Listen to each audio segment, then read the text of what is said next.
Alright, time for the best.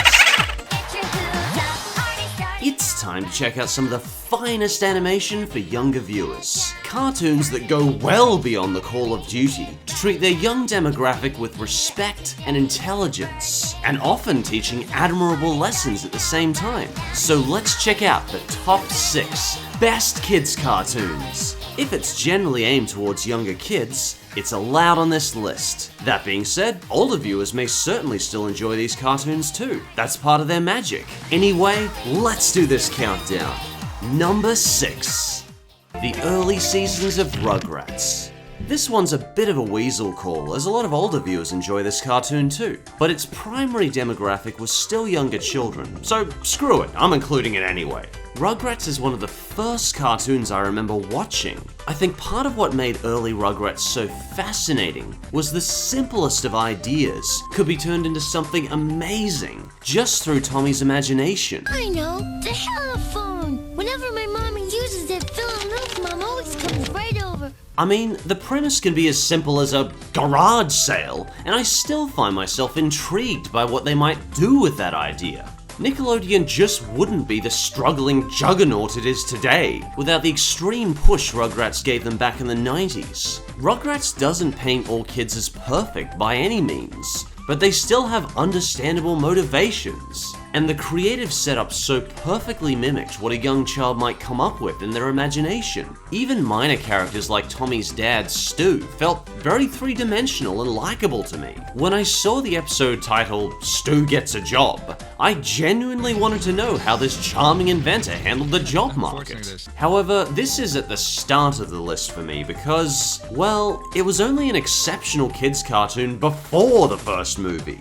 After that, the cartoon began revolving around the kid's babysitting Dill, who was little more than one long, constant, screaming, never-ending poop joke. I think Dill did nothing for kids but reinforce the idea that there's no joy to be had from a younger sibling. But as for episodes before the first movie and Dill, Rugrats remains in many of our memories as something we grew up with, learned from, and always tuned in for. It proves that you can turn even the most dull concept into something interesting. And for number 5, Backyardigans. Backyardigans is just so refreshing. Despite being a little kids cartoon, Backyardigans doesn't believe it has to be vapid, repetitive, or grating just because it's for little kids. It believes in stimulating their imaginations and giving them colorful, believable characters. Essentially, Backyardigans is just some kids imagining in their backyard while doing some very crafty musical numbers. It's hard not to appreciate these rich, detailed settings they imagine. From Egyptian tombs to ghost mansions, the creators saw the value in stimulating kids' imaginations, not just feeding them repetitive, vapid nonsense. This one's definitely aimed at the very young kids, and while it does translate astonishingly well to an older audience, it's still primarily aimed at that very young demographic. So while I don't specifically recommend it for older viewers, for parents out there, I definitely recommend Backyardigans if you have younger viewers. It's likely to be a cartoon they find both imaginative and thought-provoking. Number 4. Magic School Bus. Seatbelts, everyone! Many people associate the word educational with dull, uninspired, and preachy. But Magic School Bus says, screw that, we're gonna make learning awesome. When I was growing up, this cartoon taught me loads of things about the human body, space, and Earth. And at the same time, I was actually having a blast learning. The plot's normally that Miss Frizzle takes her classroom into all sorts of crazy places, whether it's flying into outer space or burying to the center of the Earth. And they teach tons of insightful science along the way. Watching it again now though, I can't help but notice the amount of safety hazards Miss Frizzle puts her class through that defy all basic scientific logic. She might let her students drive the bus and continue by breaking the Earth's atmosphere in her bus, dropping the class on Jupiter, and then leaving their bones to be ground to dust. No way, she's on Uranus. No. I think you'll find the proper intonation of the word is Uranus, young lady. But even today, this cartoon still leaves me on the edge of my seat, wondering where they're gonna visit next. It doesn't speak down to kids, and it actually does learning in a fun, interactive way. Apparently they're making a remake of the series, and I'm looking forward to seeing a new generation enjoy Magic's school bus as much as I did. And the third best kids cartoon is Sophia the First. Disney Junior has managed to bring our young friends some downright quality programming. Doc McStuffins, Nina Needs to Go, even Mickey Mouse Clubhouse is okay. But my personal favorite would have to be Sophia the First. Now normally when you say the phrase princess school, a person's automatic reaction is to punch you in the face. However, somehow Disney managed to actually do this cliche well, like an exciting fantasy princess school that teaches kids not about being materialistic and exclusive, but teaching kids that everyone should be treated equally. I'm gonna help him fit in. And the voice acting doesn't just pass the speaking normal test, but it is downright well acted and more like something you'd hear in a Disney movie. I believe that anything can be a princess thing. And the singing is like melted honey, it is just beautifully orchestrated. Fly upon a wing. I just so rarely see this kind of sophistication and class put in something made for young children. Sophia is a princess school done in irony. Sophia is a girl that thrives on breaking down barriers and doing things unconventionally. She's compassionate but doesn't let herself be manipulated and is always trying to change things for the better. And frankly, I applaud Disney for giving young viewers such a treat. Sophia the First is whimsical, smart, and has an enchanting world that will grab young viewers, and older viewers may even find it pleasant too.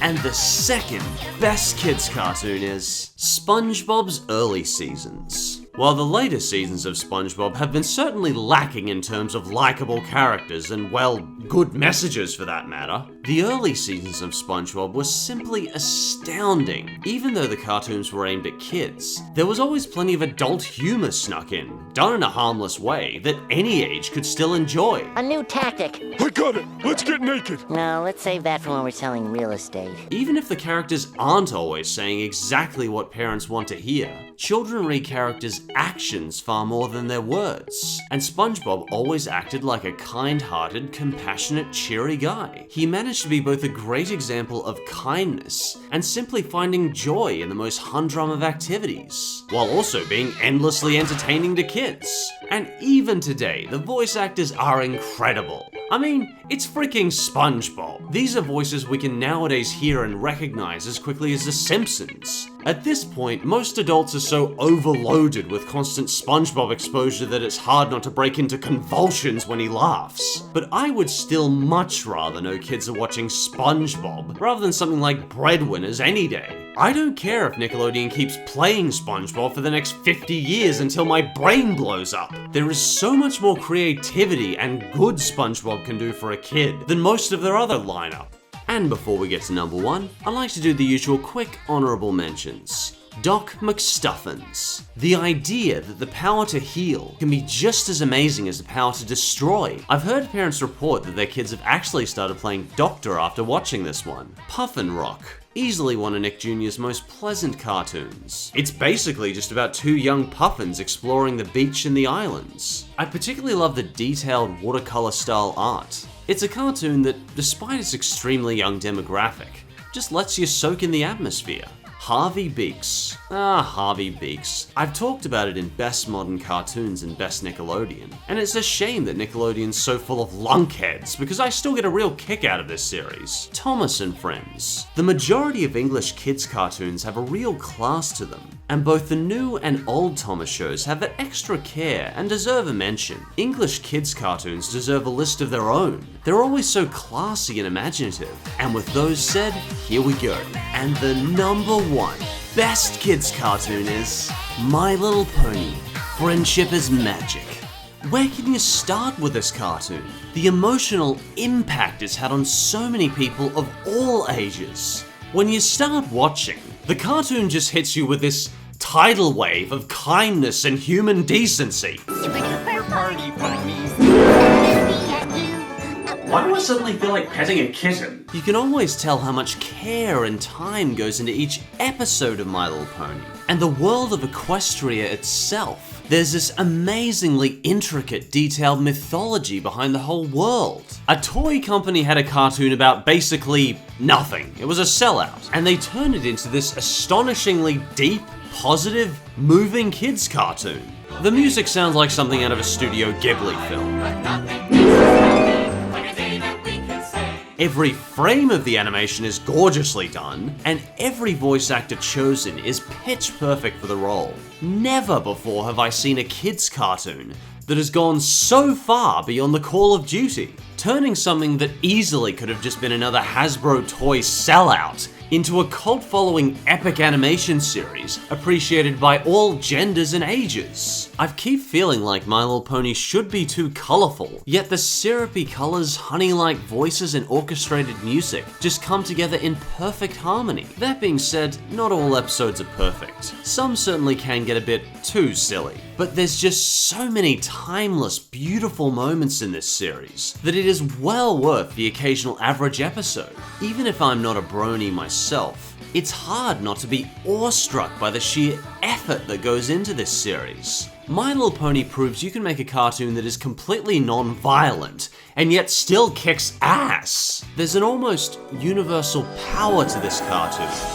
Something that transcends age and gender. These messages about assuming the best of others, about keeping a positive perspective, and about our abilities becoming twice as great when we work together. A kid's cartoon or not, this cartoon is about selflessness, and I can't think of another kid's cartoon I'd rather see people immersed in. If you haven't seen the series and would like to try a good starter episode to see if it's something you might like, I recommend Season 4, Episode 12. And as a nice bonus, it also features Weird Al. Pony, that pony is me.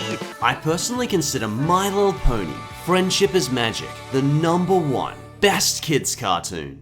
These sort of cartoons not only treat young kids with respect and intelligence, but they encourage the imaginations of the young and old alike, and each one manages this without resorting to violence. While I've nothing against some cartoon violence, it really is refreshing and admirable that these cartoons can teach both the young and older something deeper, that sometimes problems can be solved through diplomacy, changing your perspective, or simply being a good person. Do you think I missed a particularly great kids cartoon? This list was a bit more vague than usual, but if you do have a cartoon that you would have put on instead, feel free to mention it in the comments. And as always, thanks for watching, and I'll see you next time.